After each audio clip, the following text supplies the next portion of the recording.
अस्सलाम वालेकुम दोस्तों, आज हमारे पास एक सैमसंग का फ़ोन आया है A70 का। और इसमें मसला ये है ना कि जिसका फ़ोन है उनका कहना है कि इस पे एरोप्लेन मोड आ गया है, हाफ एरोप्लेन मोड। दोस्तों, जब एरोप्लेन मोड आ जाए ना, हाफ एरोप्लेन, उस केस में फिर फ़ोन पे सिग्नल नहीं आते। अगर आपने देखा होगा ना, जब आप फ़ोन को फ्लाइट मोड करते हो, फ्लाइट मोड, तो फिर उस दौरान आपको कॉल नहीं आता, ना आपका किसी को जाता है ना किसी का आपको। आप किसी को कॉल मिलाते हो तो आपको ऑप्शन आता है कि हाफ जो आपका एरोप्लेन मोड है वो उससे क्या करो, फोन को मतलब उससे फोन को निकालो। लेकिन अभी देखो, इस पे कोई एरोप्लेन ना हाफ है ना फुल है। मैं इधर आपको दिखाऊं,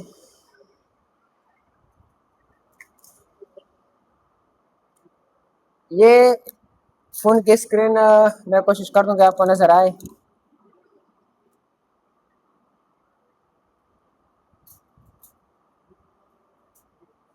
ये नजर आ रहा है। ये अभी तक कोई हाफ एरोप्लेन मोड नहीं है, नहीं है ना, सही नजर आ रहा है। लेकिन देखो, मैं इस एरोप्लेन मोड पे, ये देखो एरोप्लेन मोड आ गया, हो गया ना। अब देखो फिर से क्या हो गया, मतलब बिल्कुल फोन क्या है। लेकिन जैसे हम सिम डालते हैं, क्या करते हैं, ये देखो मैं सिम, जैसे हमने सिम डाल दिया, जो कि अब अगर हम देखें ना एरोप्लेन मोड को, ये देख इधर क्या आ गया, ये देखो सिम 2 आ गया। ये देखो बिल्कुल क्लियर सिम इसने उठाया। तो अब मैं एरोप्लेन मोड पे जाता हूँ और एरोप्लेन देखो खुद ब खुद क्या हो गया है। ये ऐसा पूरा नहीं देख रहा है, पहले तो पूरा ग्रीन देख रहा था ना, ये आधा इसका ये हल्का हल्का भी आपको देख रहा है, मतलब हाफ। इसको हम अब इसमें देखो मैं क्लिक कर रहा हूँ ये, लेकिन ये एरोप्लेन बोल रहे हैं मैं जाने वाला। क्यों नहीं जाना, और सिम लगाते आप क्यों आ गए। तो एक मसला आता है फोन में, वो पहले नहीं आता और सिम लगाने पे ही वो एरोप्लेन मोड आ जाता है। तो इसका क्या रीजन है, आज हम इस पे जो वीडियो बनाने वाले हैं, ये जो आज हम इस फोन पे वीडियो बनाने वाले हैं ना, ये सिर्फ A70 पे नहीं है। ये फोन तो A70 है, आपके पास कोई भी सैमसंग का फोन आएगा, कोई भी सैमसंग के फोन आएगा तो आप आसानी से इस फॉल्ट को क्लियर कर पाओगे। ठीक है, इसमें हम आपको फुल सोल्यूशन देंगे कि ये फॉल्ट कहाँ कहाँ से आता है और क्यों आता है और किस वजह से आता है। सही है, ये हम आपको क्या देंगे, फुल सोल्यूशन। अच्छा देखो, मैं इस फोन से दोबारा सिम निकाल ले, तो ये मैंने वापस निकाल दिया। अच्छा देखो, जो ये फॉल्ट बुनियादी तौर पे आता है ना, ये आपका आता है ट्यूनर आईसी से। कहाँ से आता है, ट्यूनर आईसी से। अब भाई हमको कैसे पता चलता है कि ये ट्यूनर आईसी से फॉल्ट आता है, जो कि हम आपको जो लेवल 3 कोर्स कर रहे हैं ना, एडवांस लेवल, उसमें हम आपको एक एक फॉल्ट पढ़ाएंगे कि कौन सा फॉल्ट किस जगह से आता है, कौन सी लाइन से आता है, क्यों आता है, इससे ये फॉल्ट आता क्यों है। तो अगर ये फॉल्ट ट्यूनर आईसी से आता है तो फिर हम पहचानेंगे कि ट्यूनर आईसी लगी किस जगह पे है, ट्यूनर आईसी क्यों लग गई। सही है ना, सिर्फ फॉल्ट नहीं पढ़ेंगे। ये लोग जो वीडियो देखते हैं ना, फॉल्ट देखते हैं फिर अब बाद में भूल जाते, ये इसी वजह से भूल जाते, क्योंकि वो पूरा सोल्यूशन नहीं सीखते। वो बस देखते हैं एरोप्लेन चला गया बस गया। इस तरह तो नहीं है। अब बुनियाद समझो, आया क्यों था, बुनियाद समझ में आ गया फिर बोलते नहीं है। अब देखो ट्यूनर आईसी है क्या चीज, ट्यूनर आईसी देखता कैसे है, आज मैं आपको पढ़ाऊंगा। ये देखो, ये इसका है, इसका सपोर्ट, कौन सा सपोर्ट।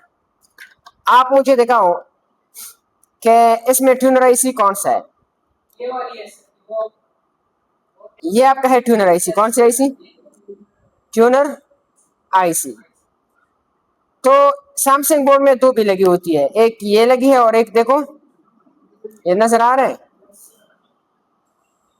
ये आपका क्या है, ट्यूनर आईसी। तो ट्यूनर आईसी सबसे पहले देखो देखता कैसे है, इसके पिन कितने, 1 2 3 4, और इस साइड पे अगर हम देखें 1 2 3 4 और 5 6, तो कितने हो गए टोटल पिन, 8 10, कितने पिन का हो गया, 4 4 8 9 10। तो यहाँ पे आपका रिसीव हो रहा है फ्रिक्वेंसी, क्या रिसीव हो रहा है, यहाँ पे क्या रिसीव हो रहा है, फ्रीक्वेंसी आपकी नेटवर्क सेक्शन जिससे चलता है, कौन सा फ्रीक्वेंसी? आरएफ। आरएफ का फुल फॉर्म रेडियो फ्रीक्वेंसी।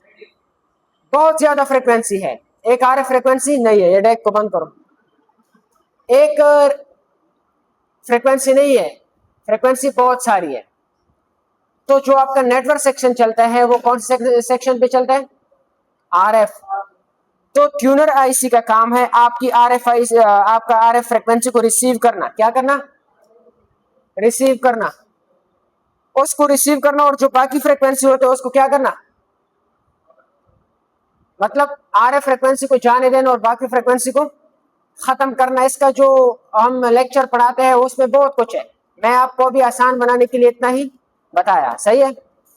अब देखो, तो आरएफ फ्रीक्वेंसी जो आ गई वो इसमें एंटर हो गई, और फिर इससे आपकी सिग्नल जो इसमें एंटर हो गई ना, तो इसमें दो लाइन आते हैं, डेटा और क्लॉक। कौन सी लाइन आते हैं?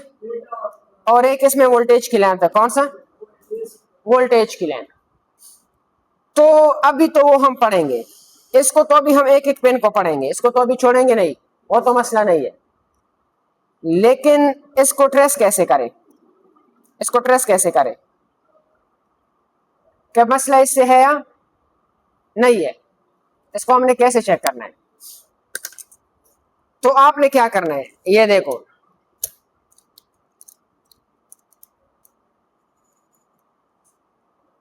बोर्ड को मैंने लगा दिया, लगाया, नजर आ रहे हैं।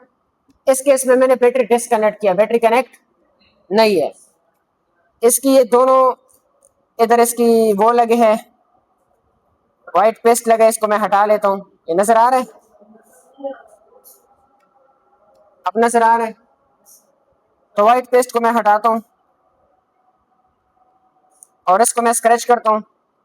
किया मैंने अभी स्क्रैच, इसको भी स्क्रैच करता हूँ।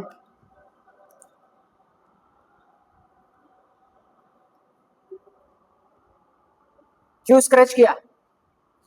जीआर लेना क्यों? हाँ, ये दोनों लाइन है डेटा क्लॉक की। कौन सी लाइन है? Data clock. जीआर मिलना चाहिए 300 से 800। कितना? 300 से 800 के बीच। एक पे 400 मिला तो दूसरे पे भी 400 मिलनी चाहिए। 15-20 का फर्क कभी कभी आता है, लेकिन 15 से ज्यादा फर्क को भी हम फॉल्टी अक्सर वो रिपेयरिंग की मुताबिक आप चलोगे। डेटा क्लॉक दोनों पे सेम जीआर आनी चाहिए। तो मैं क्यों सब बोर्ड से स्टार्ट ले रहा हूँ, ये अभी मैं आपको डायग्राम बोर्ड पे बनाऊंगा, उधर मैं आपको समझाऊंगा। एक प्रॉब को मैंने ग्राउंड किया, कितना है जीआर? जीआर कितना है? 829। इस पे कितना है? इस पे कितना है?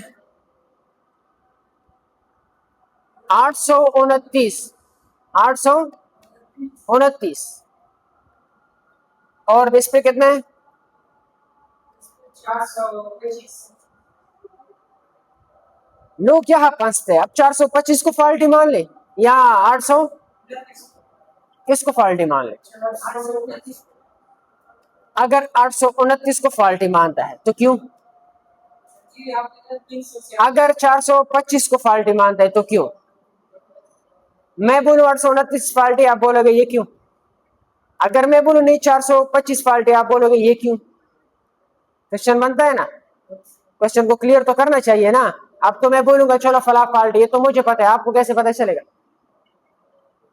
ये भी मैंने आपको अभी समझाना है। इसके लिए मैं थोड़ा सा जाता हूँ डायग्राम पे। किधर जाता हूँ? डायग्राम पे। और मैंने नहीं बताना है, या आपने मुझे बताना है। मैंने इधर डायग्राम समझाना है, आपने बताना है कि ये फॉल्ट कहां से है, कि मेरे साथ साथ आपने भी रिपेयर करना है। सही है। तो मैं चाहता हूं बर्नी ऊपर,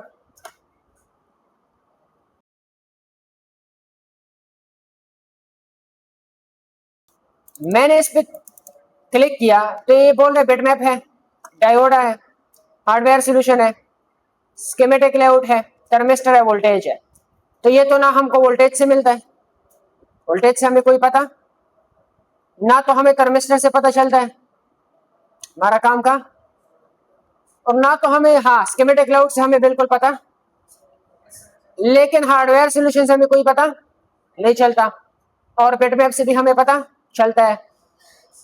तो डायोडा से हम इसका जीआर जरूर मालूम कर सकते हैं। क्या मालूम कर सकते हैं? लेकिन फिलहाल बिटमैप और हार्डवेयर क्या स्कीमेटिक लेआउट, तो मैं क्या करूं? बिटमैप सही रहेगा। देखो मैंने बिटमैप खोल लिया। बिटमैप बोल रहे हैं ना कि सब बोर्ड नहीं है, या सब बोर्ड था बिटमैप में, था या नहीं था? मैं फिर से, सब बोर्ड भी है। तो मैंने सब पीसीबी पे क्लिक किया। अगर सब पीसीबी ना होता तो मैं आपको बाहर डायग्राम की ट्रेसिंग भी सिखाता। चलो सब पीसीबी मिल गया। ये लेन, ये ट्यूनर आईसी था, कौन सा था? Tuner IC. इस पे देखो, यहाँ पे आपका नेटवर्क रिसीव हो गया। क्या हो गया? नेटवर्क एंटीना से रिसीव हो गया। ये सीधा ये एंटीना है, तो बीच में ये कंपोनेंट लगा के यहाँ पे आ गया।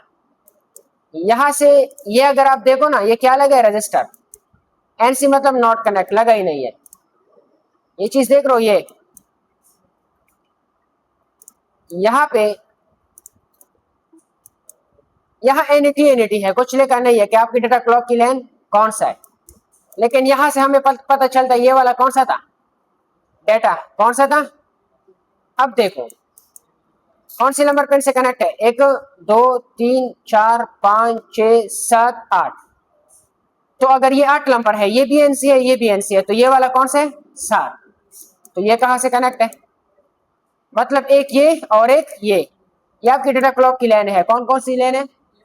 डेटा और क्लॉक की लाइन है। लेकिन हम कैसे कंफर्म करेंगे डेटा कौन से है, क्लॉक कौन से है? यहां से गिन लो, 1 2 3 4 5 6 7 8। 7 और 8 और 7 मतलब 7 8 7 और, अब जो मेन बिटमैप पे, किधर? मेन बिटमैप, ये तो सब बिटमैप था। मेन बिटमैप पे आ गए। ये वही डेटा क्लॉक की लाइन मैंने आपको ट्रेस किया। मेन बिटमैप पे अगर हम देखें ना, 1 2 3 4 5 6 7 8, ये एनसी नहीं गिनना, एनसी नहीं गिन लेना है। ये देखो 1 2 3 4 5 6 7, 7 नंबर पेन। आप मुझे बताओ क्या लेके? RFFE data, RFFE clock, radio frequency front end clock, radio frequency front end data. अब radio frequency, RF frequency, radio frequency का मतलब आपका नेटवर्क सेक्शन इसी फ्रीक्वेंसी पे चल रहा है, रन हो रहा है, ठीक है। अब देखो हम अभी क्या करेंगे। अब हमें पता तो चला कि ये डेटा है, ये क्लॉक है। उधर तो एनईटी था, एनईटी का मतलब सपोर्ट नहीं आया, वो आगे फिर क्या करेगा? सपोर्ट। लेकिन यहां तो हमें पता चल गया कि भाई नीचे क्या था। थोड़ा सा दिमाग तो आपने अपना भी चलाना है ना। तो अगर हम इस डेटा लाइन को देखें, सबसे पहले हमने यहां पे भी जीआर लेना है। क्या करना है? यहां पे भी अगर हमें जीआर उस तरफ फॉल्टी मिला, तो फिर हमने देखना है कि ये लाइन कहां कहां जा रहा है। तो डेटा लाइन पे आपने क्लिक करना है। कौन सी लाइन पे क्लिक करना है? तो डेटा लाइन पे क्लिक है ना। ये हमेशा हमेशा के लिए, क्या हमेशा हमेशा के लिए आएगा किधर से? सीपीयू से। किधर से आएगा? डिजिटल लाइन है, कौन सी लाइन है? तो सीपीयू से ये लाइन आएगा। तो देखो ये लाइन कहां से आ रहा है? सीपीयू से आ रहा है। ये क्या है? आपका प्रोसेसर, सीपीयू। तो ये सीपीयू से आ गया, डेटा भी आ गया, क्लॉक भी आ गया, दोनों आ रहे हैं। सीपीयू से अगर हम देखें कौन से नंबर पेन से आ रहा है? अच्छा, जीआर है 465 और आरएफएफई डेटा का लाइन है, सही है। AY30 नंबर पेन है। कौन सा नंबर पेन है? तो सीपीयू से आ रहा है। अब देखो यहां भी आ रहा है, आ रहा था ना, यही यहां से सीधे जाके यहां भी आ रहा है इस आईसी में। अगर हमारा ये आईसी फॉल्टी हो गया, इस आईसी के अंदर ये डिपार्टमेंट फॉल्टी हो गया, तब भी हमारा हाफ और प्लान मूड। कई लोग यहाँ पे फंसते हैं, उसी तरह सीपीयू रिबैलिंग में स्टार्ट। अब एक लेंथ पे जीआर कम है, एक पे ज्यादा, ये आईसी खराब हो सकते हैं या नहीं? हमें पता नहीं ये कौन सी आईसी है, तो आप जाओ किधर किधर, कंपोनेंट। अब पता चलेगा कौन सी आईसी में गया था, तो नेटवर्क सेक्शन और पीए था, क्या था, लेकिन कौन सा पीए था, अब देखो पता चलेगा।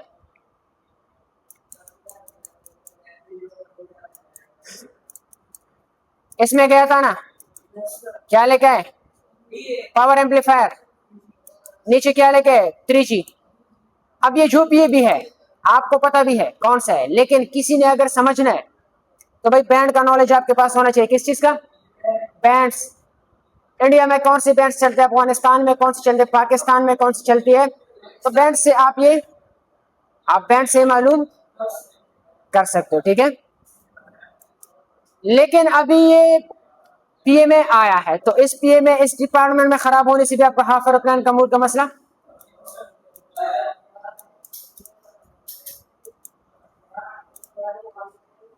अगर ये लाइन सीपीयू से डिस्कनेक्ट है, किधर से, अगर ये लाइन सीपीयू से डिस्कनेक्ट हो गया और इस आईसी की कंटिन्यूटी आपको मिल रहा है भाई, तब भी आपका हाफ एरोप्लेन मूड, क्या पता ये लाइन कहां से डिस्कनेक्ट है, कहां से मसला है, कैसे ट्रेस करें। आप कर सकते हो ट्रेस, आप कर सकते हो, ट्रेस करना होगा ना, कैसे ट्रेस करें,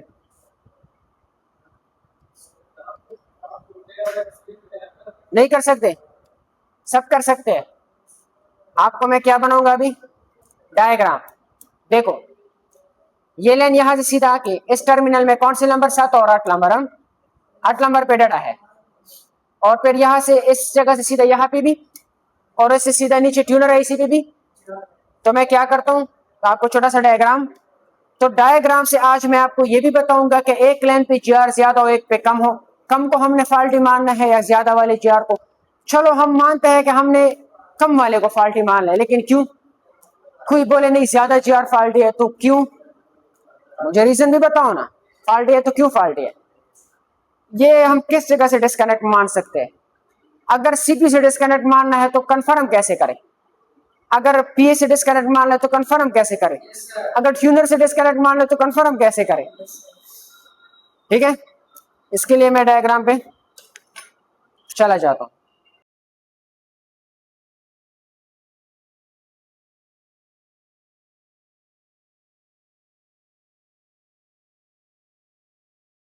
अच्छा दोस्तों, ये छोटा सा डायग्राम मैंने आपके लिए बना दिया, और आज की वीडियो में मैं कोशिश ये करूंगा कि जब भी आपके पास हाफ एरोप्लेन का मूड आ जाए, इस तरह मसला आ जाए, तो किसी भी फोन में, ये नहीं कि ये सैमसंग 70 है, आप ऑल मॉडल्स में, मैं लिखता भी हूं यहाँ, आप किसी भी मॉडल में,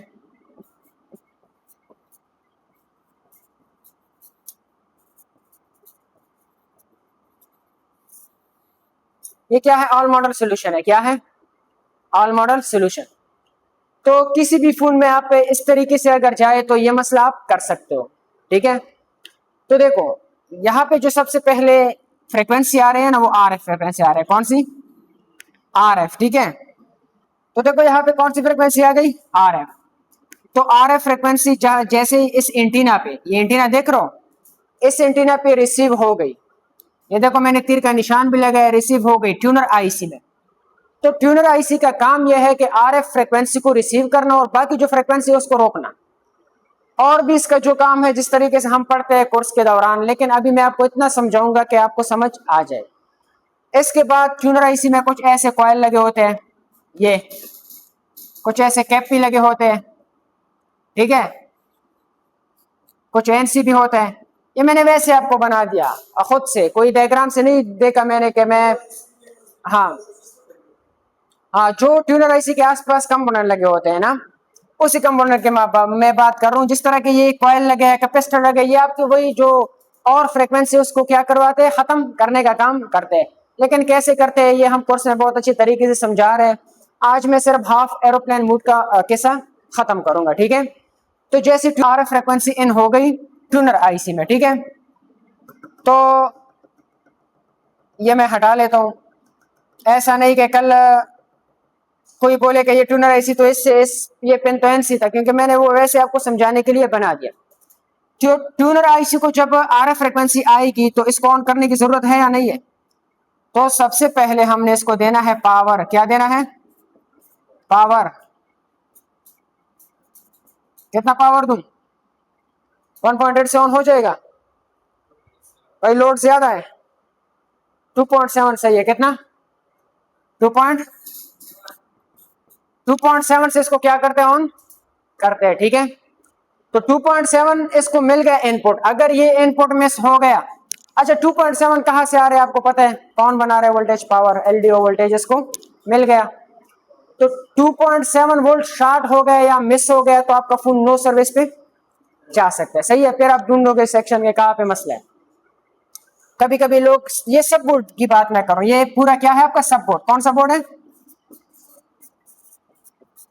ये आप सब बोर्ड की बात शुरू है। ये सब बोर्ड के अंदर ट्यूनर लगी है, तो वो सब बोर्ड चेंज करने से नो सर्विस पे फोन चले जाते हैं। वो क्यों चले जाते हैं आपको पता चल गया? या हाफ एरोप्लेन मोड पे चले जाते हैं? क्यों चले जाते हैं? क्योंकि उसमें ट्यूनर आईसी इंस्टॉल ही लेना है, तो ओरिजिनल सब बोर्ड लेना होगा। ठीक है, अब देखो 2.8 इसको मिल गया। अब ये आईसी रन होने के लिए तैयार है। फ्रीक्वेंसी इसने इन किया, कौन सा? आरएफ। आरएफ पे आपका सिग्नल सेक्शन चलता है। बाकी फ्रीक्वेंसी इसने क्या किया? रोक लिया, खत्म किया। अब सीपीयू से दो लाइनें आ रहे हैं। किधर से? सीपीयू से। तो जब सीपीयू से ये लाइन निकल गई, ये लाइन किधर से निकल चुकी है अभी? सीपीयू से। मैं छोटा छोटा तीर का निशान भी बनाता हूं, ये देखो, ये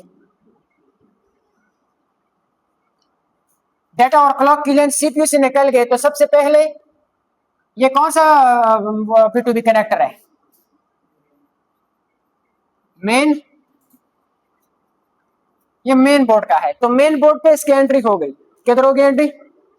मेन बोर्ड पे। सबसे पहले किधर पहुंच गई ये डेटा क्लॉक? आपको ये ना समझो कि ट्यूनर आईसी से उधर सीपीयू की तरफ जा रहा है, उधर से नहीं, उधर से आ रहे। जाने और आने में पहचान करो। फिर रिपेयरिंग मुश्किल नहीं है, फिर चिप लेवल एडवांस लेवल मुश्किल, कुछ भी फिर मुश्किल। बस इतना पता होना चाहिए ये लाइन जा रहे या आ रहे। सही है, अब देखो मेन कनेक्टर तक पहुंच गया। जब मेन कनेक्टर तक पहुंच गया तो मेन कनेक्टर से ये देखो, ये कौन सा कनेक्टर है? ये वाला कौन सा है? सब बोर्ड तक बात पहुंच गई। तो किसके जरिए सब बोर्ड तक आ गया? ये किसके जरिए? B2B connector. इसलिए मैंने क्या लेके B2B कनेक्टर। B2B जो आप फ्लेक्स लगाते हो, मेन फ्लेक्स, मैं आपको दिखाऊं भी ये वाला, ये इसको आप क्या बोले जाते हैं? B2B। ये एक बोर्ड को दूसरी बोर्ड से ज्वाइन करने का काम, बोर्ड टू बोर्ड कनेक्टर। सही है, कोई लॉन्ग फ्लेक्स बोलते हैं। ठीक है, तो ये B2B कनेक्टर है ये दोनों। और ये B2B को जो कनेक्ट करने वाला फ्लेक्स था, लॉन्ग फ्लेक्स ना, उसने क्या किया? उसके जरिए आपका डेटा और क्लॉक की लाइन सब बोर्ड तक पहुंच गया। पहुंच गया। सबसे पहले मुझे ये बताओ, जीआर हमने किधर लेना है? फर्स्ट इस कनेक्टर पे जीआर लेना है। सीपीयू से क्लियर है या? फिर हमने किधर लेना है जीआर? B2B कनेक्टर कनेक्ट करके इधर, तो 2 नंबर पे हमने यहां जीआर लेना है। किधर? और तीसरे नंबर पे हमने किधर लेना है? ट्यूनर। इस तरीके से आपने देखा था ना, इस तरह, ये जो मैंने स्क्रैच किया अभी आपको दिखाया। तो जब हमने जीआर देखा, एक पे हमें मिल गया 800, कितना? दूसरे पे हमें मिल गया 400। अब मैंने बोला था कि हम बताएंगे कि 800 फॉल्ट है या 400, ये कैसे बताएंगे ये अभी पता करेंगे। इसके बाद यही डेटा क्लॉक की लाइन कहां जा रही है? पीए में। सबसे पहले आप मुझे बताओ ये लाइन किसकी है? सीपीयू का। और कितने डिवाइसेस से कनेक्ट है? कितने सर्किट से कनेक्ट है? 1 2। कनेक्टर की बात नहीं करो, कनेक्टर तो क्या है, उसका कोई काम नहीं है। कनेक्टर तो एक जो आपका मेन काम चला रहा है वो सर्किट। कनेक्टर सर्किट नहीं है। सर्किट एक ये है, एक ये है, एक वो खुद है। तीन जगहों से कनेक्ट है। या तो हमारा सीपीयू से ये लाइन क्या है? अगर सीपीयू से लाइन मिस हो गया, क्या हो गया? मिस हो गया, तो आईसी से तो मिस नहीं है ना, इधर से तो मिस नहीं है ना, तब भी आपको जीआर शो करेगा। भाई पकड़े कैसे इस फाल्ट को? पकड़े कैसे? उधर से मिस है, ये जीआर दिखाएगा। एक काम हो सकता है, कौन सा? पहले इसको निकालो फिर जीआर चेक करो, फिर उसको निकालो फिर जीआर चेक करो, ये भी बड़ी लंबी कहानी बनती है। वरना ऐसे भी आप चेक कि किससे डिस्कनेक्ट है, एक एक आईसी निकाल के हो सकता है ना इस तरह। लेकिन सबसे पहले मैं आपको समझाऊं कि ज्यादा जीआर को फॉल्टी मान ले या कम जीआर को फॉल्टी मान ले। इसको देखो,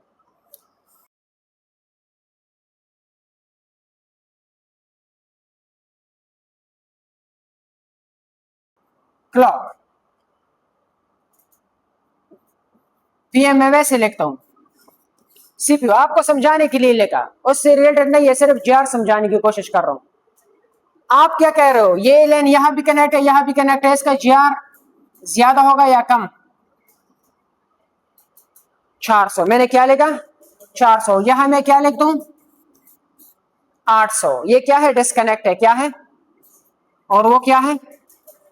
जितना जीआर ज्यादा सर्किटों से कनेक्ट होगा क्या होगा, ये इस आईसी से कनेक्ट, उससे कनेक्ट, उससे कनेक्ट, उतना उसका जीआर क्या हो जाती है, कम।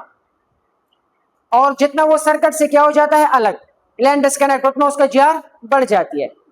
ज्यादा लोग तो ये सोचेगा ना ये दोनों कनेक्ट है तो ज्यादा होनी चाहिए, क्योंकि 400 इसकी होगी 400 उसकी होगी 800, ये सही है भाई। इस तरह बिल्कुल नहीं है, इसका अपना तरीका है, ठीक है।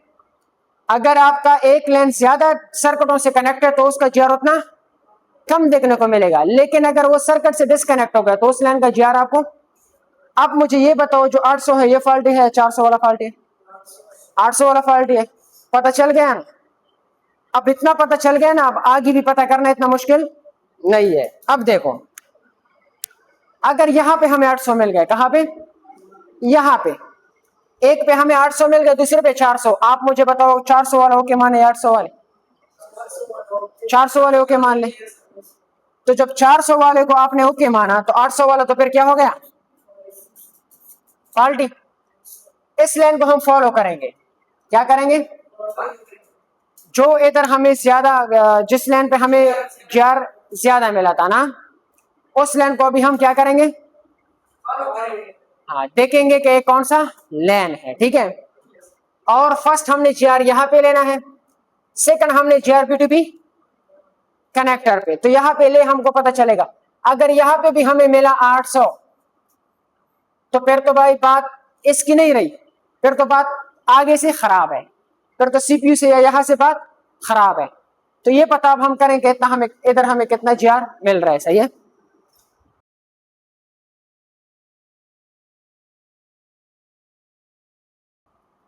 देखो ये सब बोर्ड है, कौन सा बोर्ड है, सब बोर्ड है। जिस पेन पे हमें जीआर ज्यादा मिला ना, वो कौन सा है, क्लॉक का लाइन, कौन सा लाइन है, तो ये आपका क्लॉक का और ये डाटा का है, कौन सा है, ये क्लॉक का है ये डाटा का है। मतलब हमें इस पेन पे, ये देखो ट्यूनर आईसी में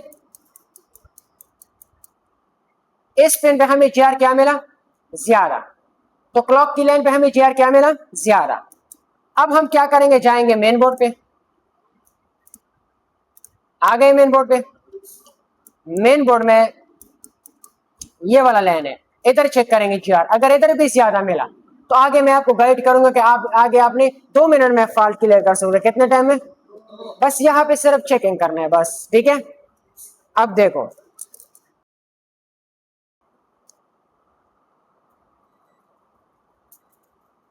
रेड को मैं ग्राउंड करता हूँ, ब्लैक से मैं जीआर लेता हूँ। जीआर लेने के लिए मैं ब्लैक ब्लेड कनेक्ट कर रहा हूँ ताकि सही टच हो जाए।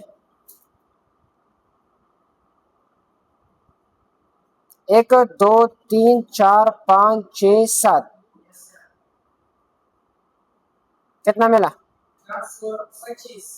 425। 8 पे कितना मिला, 400। अगर यहाँ भी हमें 425 मिला और वहां भी हमें 425 मिला तो कोई समझाओ ना मुझे ये क्या है, हाँ।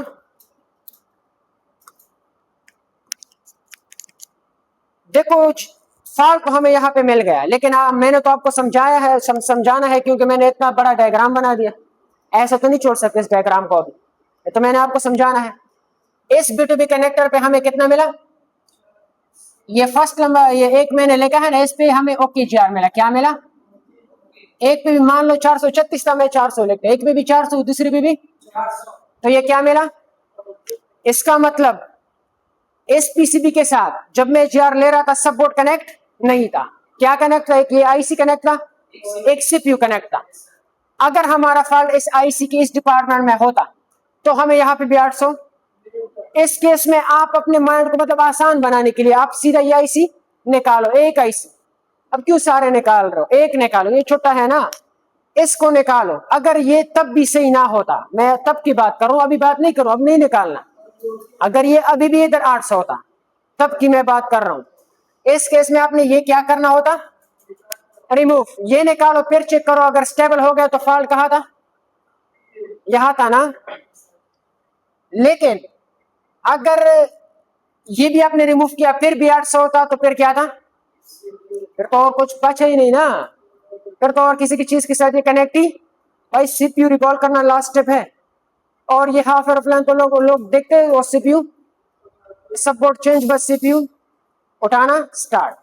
लेकिन ट्रेसिंग सीखो, फॉल्ट को पकड़ने का अपना तरीका होता है ना, फॉल्ट कैसे डायग्नोस करना है। इसका मतलब ये भी क्या है, ये क्या है, ओके। तो या तो ये B2B कनेक्टर जो है ये ढीला है, नीचे तक पहुंच नहीं रहा है, या तो फिर आपका जो लॉन्ग फ्लेक्स था, क्या था, वो क्या है, वो खराब है, खराब हो सकता है ना, ठीक है। या तो फिर इस कनेक्टर से ट्यूनर आईसी तक लाइन क्या है, जीआर तो आ रहा है, जीआर तो, लेकिन आप अभी सोचोगे कि अगर यहां से जीआर डिस्कनेक्ट था तो फिर एस इधर कैसे 800 मिल गया, भाई ट्यूनर आईसी खुद सर्किट नहीं है, ट्यूनर आईसी खुद क्या है, सर्किट है नहीं, तो क्या इसका अपना जीआर नहीं होता, होता है ना जीआर। अब मैं एक काम करूंगा, यहां तो हमें जीआर ओके मिल गया, मिल गया ना। अब मैं इसकी कंटिन्यूटी चेक करूंगा सीधा, B2B जो कनेक्टर है ना, फ्लेक्स है, लॉन्ग फ्लेक्स का, यहां से मैं कंटिन्यूटी चेक करूंगा यहां तक, क्या लॉन्ग फ्लेक्स कनेक्ट है या नहीं है। आगे जैसे हम ट्रेसिंग करते हैं देख लेना, आगे हम कैसे इसको ट्रेस कर लेते हैं। यहां तक तो हमें जीआरओ की मिली, मेन बोर्ड को मैंने साइड पे रख लिया भाई, इससे हमारा कोई काम, अगर कोई इस पे काम करता है ना तो फिर मैं क्या बोलूं, वो फिर हल्ती करता है। सही है, इस वीडियो देखने के बाद भी अगर फिर आप ये नहीं कर सकते तो फिर आपकी हल्ती है, सही है। अब देखो ये है B2B कनेक्टर, क्या है B2B कनेक्टर। तो सबसे पहले मैं देखता हूं, ये देखो ये मैंने सब बोर्ड निकाल लिया ना, हो गया। B2B कनेक्टर नहीं निकालना है, ज्यादा लोग इसको फोल्ड करते हैं तो ये तो 2 मिनट में खराब होता है फोल्ड करने से। ये देखो मैं कैसे इसको अभी आपके सामने चेक करता हूं। मीटर को मैंने बसर मोड पे सेट किया, अब देखो यह है ट्यूनर आईसी, मुझे ये बताओ इस पे कितना जीआर है,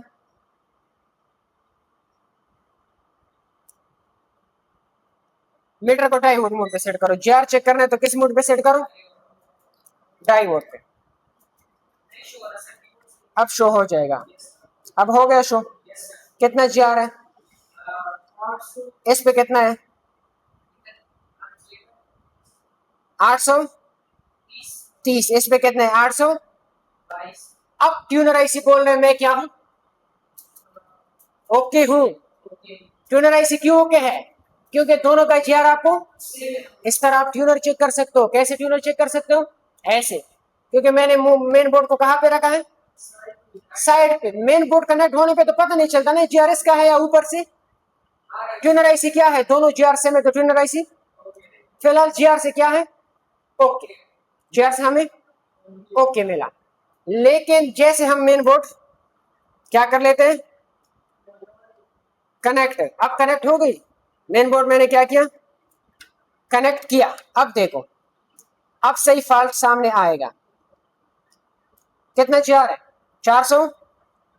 ये जो ट्यूनर आईसी थी ना, ये कितने सर्किटों के साथ कनेक्ट हो गया, एक पीए के साथ, दूसरा सीपीयू, एक पीए दूसरा मैंने बताया था लेन जितना सर्किट से कनेक्ट होगा उतना आपका क्या करेगा वैल्यू को, लेकिन जितना अलग होगा उतना वैल्यू को बढ़ाएगा, जीआर को बढ़ाएगा। लेकिन इस लेन को अगर हम देखें इसका कितना जीआर है 800। इसका मतलब ये है कि ये लेन ऊपर से डिस्कनेक्ट है, ट्यूनर अपना जीआर शो कर रहा है। तो अगर हम देखें मेन बोर्ड से तो ये कनेक्ट था, लेकिन सब बोर्ड तक ये कनेक्ट, तो रीजन क्या हो सकता है, बीच में क्या है इसका,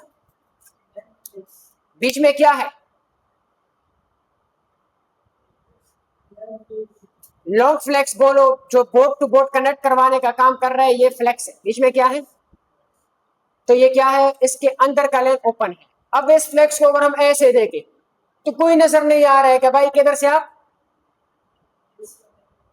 फ्रंट है ना, तो हमने क्या करना है, ऊपर से जंपर निकाल के नीचे तक फिर देखने के यार अभी स्टेबल हो गया या नहीं हुआ। सही है, तो मैं करूं जंपर, ठीक।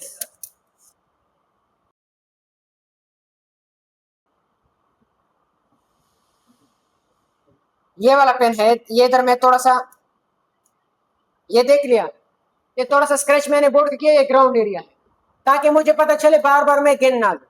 आप भी ऐसा कर सकते हो अपने लिए आसान बनाने के लिए, इसका कोई और फायदा नहीं है। देखो मैं जो पढ़ाता हूँ मैं हर चीज आपको एक्सप्लेन करता हूँ, इसका मतलब ये भी नहीं है कि जो देख रहा है उसको इतना भी पता ना हो, लेकिन लोग होते हैं, बस लोग होते हैं फिर वो भी सोचते हैं कि ये क्या मतलब था इसका। मैं कोशिश ये करता हूँ जिसको पता है तो अच्छी बात है, जिसको नहीं पता उसको भी पूरा पूरा वीडियो समझ में आए। 40 मिनट 30 मिनट खराब कर रहे हैं, कुछ तो सीखने को मिले ना उसको।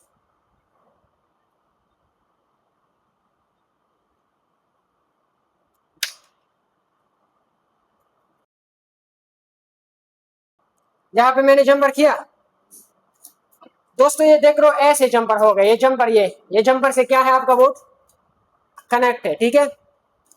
अब हमने क्या करना है, बोर्ड को वापस फिक्स करना है। अच्छा दोस्तों देख रहे हो, यहाँ पे मैंने जंपर कर लिया, तो ये फ्लक्स थोड़ा मैं साफ करता हूँ। ये जंपर नजर सही आ रहा है, नजर आया ये, पहले जीआर कितना था 800, अब कितना जीआर आनी चाहिए। अगर अभी भी जीआर नहीं आया तो आगे भी मैं आपको ये दिखाता हूँ कि कैसे कहाँ से फॉल्ट हो सकता है। देखो कितना है 428, इधर कितना है 400, तो दोनों जीआर क्या हो गया, सेम हो गया ना। तो ज्यादा लोग यहाँ फंसते हैं, ये हाई वैल्यू में ज्यादा जीआर को फाल्टी माने या कम जीआर को। तो इंशाल्लाह इस वीडियो में आपको पता चल गया होगा कि कौन सा जीआर फाल्टी माना जाता है, सही है। अब देखो मैं सिम भी लगाता हूँ, सिम लगाता हूँ,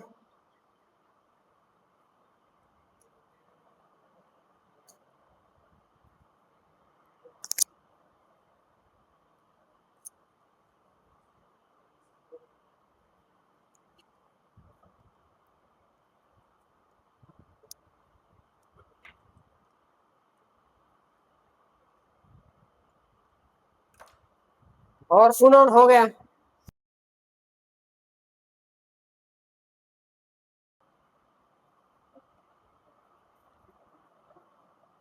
अच्छा दोस्तों फोन ऑन हो गया, ठीक है। अब हमने देखना है कि अभी अभी हाफ एयरप्लेन मोड है या नहीं है, सही है।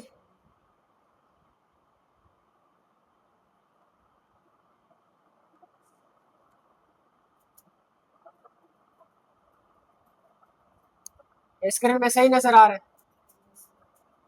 अब देखो मैं हाफ एयरप्लेन पे आता हूँ, लेकिन दोबारा जब निकाल देते तो वो निकलता नहीं था, और देखो माशाल्लाह क्लियर हो गए, सही है। और ऊपर देखो सिग्नल भी क्या हो गए, आ गए, देख लिया, नजर आ रहा है आपको सही। मैं इधर स्कोप पे भी आपको दिखाऊंगा। और ये देखो क्या लिखे नीचे, यू फोन,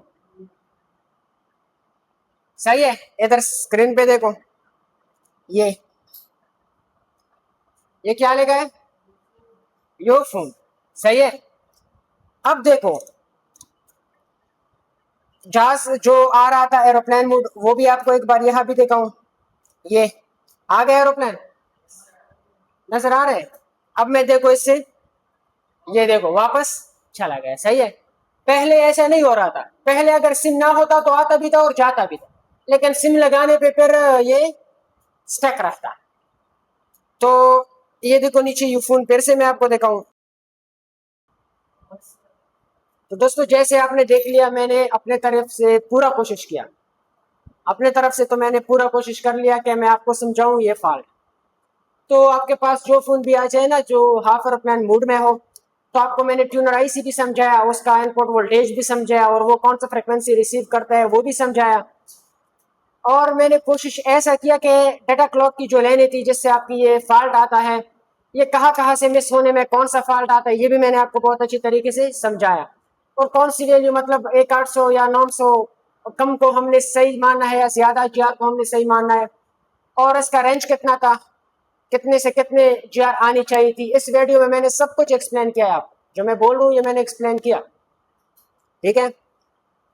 तो हम कोशिश करते हैं कि आपके लिए कोई अच्छी सी वीडियो लाए ताकि आपको सीखने को कुछ मिले। जो बंदा 30-40 मिनट टाइम खराब करता है, तो हमारी कोशिश ये होता है कि उसको 30-40 मिनट में बहुत कुछ सीखने को मिले। हमारा इंस्टीट्यूट जो है वो गुजरानवाला में है, डी पॉइंट प्लाजा में, और 16 अगस्त से हमारा लेवल 3 का बैच स्टार्ट है। अब हमारा लेवल 1 और लेवल 2 का बैच बैठा है, तो 16 अगस्त से हमारा लेवल 3 का बैच भी स्टार्ट है। और आईफोन का जो स्किल है हम वो फ्री से कर रहे हैं, तो आप अपना सीट बुक कर सकते हो। जो दिया हुआ नंबर है स्क्रीन पे, आप इस पर रब्ता कर सकते हो। और कुछ दोस्तों ने मुझे कॉल किया, वो बोल रहे हैं कि हम आपको कॉल करते हैं, ये आपसे बात नहीं होती, ये कौन सा नंबर है। तो दोस्तों जो हमारे यूट्यूब पे अभी 20 वीडियो है ना, तकरीबन 20 से 22 वीडियो, इस पे मेरा नंबर है। और इससे पहले की जो वीडियो थी ना पुरानी, उसमें मेरा नंबर नहीं है, किसी और का नंबर था, जो कि अभी वो नंबर मेरे पास नहीं है। अगर आप उस पर रब्ता करते हो तो फिर तो क्योंकि हर किसी का अपना मसरूफियात होता है, उसका अपना मसरूफियात होगा। तो सदाकत भाई, आज वो नंबर ले को दोनों, इसको ये हमारे जो सब्सक्राइबर है वो ये बोल रहे हैं कि आपका सही नंबर नहीं है, तो लेको दोनों नंबर लेको इसको।